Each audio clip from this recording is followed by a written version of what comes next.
हर हर महादेव। जय शिव शक्ति। प्रत्यक्षीकरण का कुचक्र आस्थावानों से क्षमा याचना करके लिखना चाहता हूँ कि यदि आप समझते हैं कि देवी देवताओं की आकृतियों के विलक्षण प्राणी इस ब्रह्मांड में रहते हैं तो आप भारी भ्रम में हैं।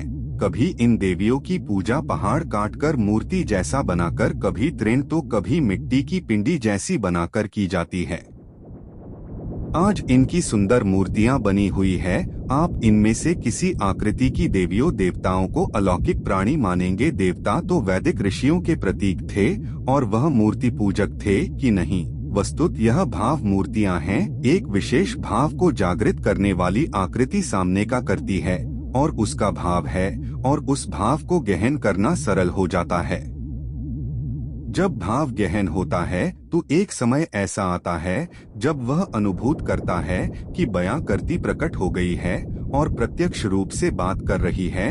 यह कल्पना का साकार हो जाना है। मैं आकृति सचमुच साधक के सामने सजीव हो जाती है और उसके प्रत्येक प्रश्न का उत्तर देती है, आशीर्वाद देकर दर्शन देती है। यह साधना की एक दुर्लभ अवस्था है। इस अवस्था में पहुंचा साधक ही वास्तव में सिद्ध है। पर क्षमा कीजिएगा, यह भी एक भावनात्मक अनुभूति है। साधक जब उस आकृति को प्रत्यक्ष करता है तो वहां का वातावरण उस भाव में संतृप्त हो जाता है।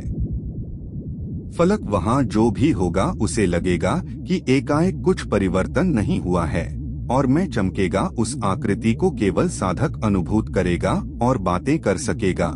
अन्य व्यक्ति को वह दृष्टिगत नहीं होगी क्योंकि वह साधक की भाव की आकृति है। वास्तव में उसका वहां कोई अवतरण नहीं होता। होता यह है कि वह साधक के भाव की गहनता के कारण उसको मानसिक बल से सौरमंडल की उस भाव की तरंगे महकने लगती हैं और वह क्षेत्र उन तरंगों के घनीभूत हो जाता है। इससे वहां उपस्थित प्रत्येक व्यक्ति का परिपथ प्रभावित होता है। यह सब इस ब्रह्मांड, यह ऊर्जा तरंगों का खेल है। इसलिए हमारे ऋषियों ने कहा है, इस महामायाविनी का मायाजाल कितना विकट है कि इसे एक बेंधो तो दूसरा चलाता है। यह एक माया नगरी ही है। इस माया नगरी की एक प्राकृतिक व्यवस्था है। उस व्यवस्था से वह स्वयं निर्मित होती है और सभी को शासित करती है। पर यह सत्य नहीं है या झूठ है और झूठ का महाजाल फैलाती जा रही है। शैव भक्त इस शक्ति को आध्या गौरी कहते हैं। वे कहते हैं कि ठीक है कि यह महामायाविनी है, पर हम तो इसके ही अंश है। हम इस मान शक्ति की महानता को चुनौती कैसे दे सकते हैं? हम यदि एक एक करके इसके रूपों की सिद्धि करें तो यह स्वयं शिव को जगा देती है। मूर्ति पूजा शिव भक्तों एवं मातृपूजकों की ही देन है। कुछ लोग कहते हैं, मैं हिमालय पर गया था तो साक्षात गणेश जी प्रकट भये और बोले को क्यों बुलाया है कि मेरे पूज्य पर श्री 1008 परमपाद गुरु उत्तर ने दिया। उन्होंने कहा कि आपको एक विवाह में पुरोहित बनना है। जब गुरुदेव ने आंखें खोली और मैंने भी खोली तो देखा आलता से भरे पैरों के निशान फैले हुए थे, जैसे युवती चलकर गई हो। गुरुदेव की कृपा से अब वह मेरे घर में भी छाप छोड़ने लगी है।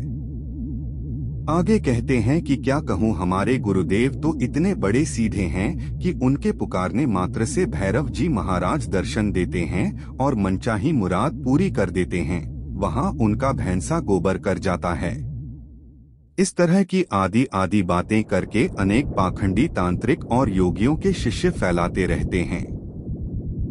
यह सब झूठ है, धोखा है। जनसाधारण को धोखा देने के लिए यह सब बातें फैलाई जाती हैं। देवी जिनके सामने प्रत्यक्ष भी होती है तो दूसरों को केवल अनुभूति होती है कि वातावरण में परिवर्तन हो गया है। उनके जाने के बाद भी उनकी तरंगों का प्रभाव रहता है, पर उनके आने का कोई चिन्ह नहीं रहता है।